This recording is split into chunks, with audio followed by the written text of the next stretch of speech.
জীবনের হিসাব। বিদ্যে বোঝায় বাবু মশাই চড়ি শখের বোটে।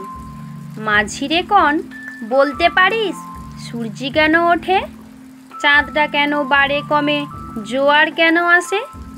বৃদ্ধ মাঝি অবাক হয়ে ফেল ফেলিয়ে হাসে। বাবু বলেন, সারা জনম মরলি রে তুই খাঁটি, জ্ঞান বিনা তোর জীবনটা যে চারি আনাই মাটি। খানিক বাদে কহেন বাবু, বল তো দেখি ভেবে, নদীর ধারা কেমনে আসে পাহাড় হতে নেবে? বল তো কেন লবণ পড়া সাগর ভরা পানি? মাঝি সে কয়, আরে মশাই অত কি আর জানি। বাবু বলেন, এই বয়সে জানিস নে ও তাকে, জীবনটা তোর নেহাত খেলো অষ্ট আনাই ফাঁকি। আবার ভেবে কহেন বাবু, বল তো ওরে বুড়ো, কেন এমন নীল দেখা যায় আকাশের ওই চূড়ো?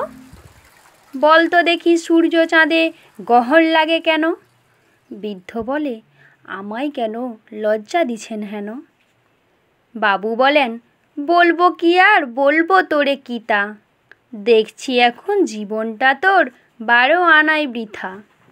খানিক বাদে ঝড় উঠেছে, ঢেউ উঠেছে ফুলে, বাবু দেখেন নৌকোখানি ডুবলো বুঝি দুলে। মাঝিরে কন, এ কি আপদ, ওরে ও ভাই মাঝি, ডুবলো নাকি নৌকো এবার, মরবো নাকি আজি? মাঝি শুধায়, সাঁতার জানো? মাথা নাড়েন বাবু। মূর্খ মাঝি বলে, মশাই এখন কেন কাবু, বাজলে শেষে আমার কথা হিসেব করো পিছে, তোমার দেখি জীবনখানা 16 আনাই মিছে।